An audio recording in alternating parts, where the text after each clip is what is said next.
अभी आखिरी जो मेरा सवाल है बच्चों को समझाने के लिए कि गखड़ क्या और क्यानी क्या है। क्यानी जो हैं वो कैगोर की नस्ल से क्यानी हैं, काबल शाह तक क्यानी थे। जो गखड़ शाह हिंदुस्तान में आया और पठवार की रियासत का हुक्मरान बना तो गखड़ शाह की नस्ल भी क्यानी है, लेकिन वो साथ गखड़ कहलाने लगी। गखड़ शाह की जितनी नस्ल है वो गखड़ कहलाती है वो भी क्यानी नस्ल से, लेकिन गखड़ शाह से पहले जितने भी हैं वो क्यानी कहलाते हैं, इसलिए कि वो गखड़ नहीं है। जो गखड़ शाह तक जितने भी हैं वो क्यानी नस्ल है, और उसके बाद जो है नस्ल वही क्यानी चली आ रही है, लेकिन गखड़ पठवार में वो कहलाते हैं जो गखड़ शाह की औलाद में से हैं।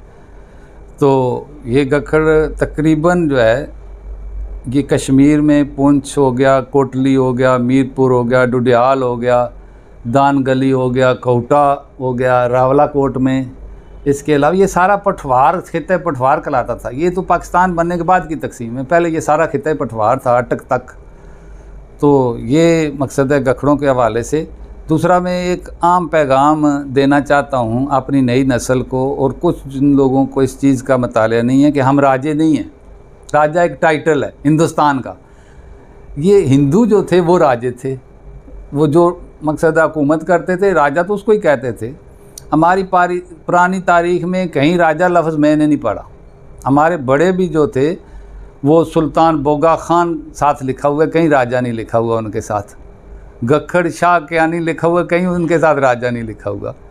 तो ये हिंदुस्तान की एक लैंग्वेज है, राजा एक टाइटल है वो जिससे ये राजा बने।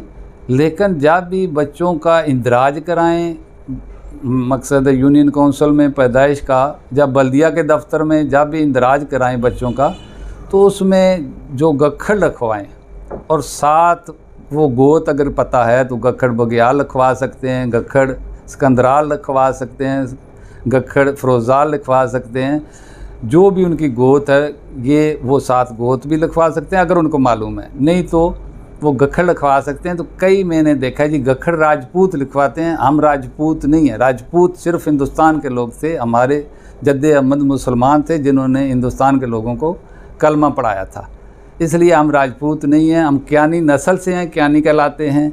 गखड़ शाह की औलाद हैं, गखड़ कहलाते हैं। तो इसलिए अपना जो इंदराज है महकमा माल में लिखवाते हो, कहीं किसी अदारे में भर्ती होते हैं, या स्कूल में आप जाकर दाखिला लेते हैं, जब बच्चे की पैदाइश पे, तो आप गखड़ बग्याल या गखड़ सिकंदराल, फ़रोज़ाल, सरंगाल जो भी आपकी गोत है साथ लिखाना चाहते अगर पता है तो, नहीं तो गखड़ आप लिखवा दें तो वो सबसे बेहतर होगा, ताकि ये नई नस्ल को पता चले कि हम राजपूत नहीं हैं।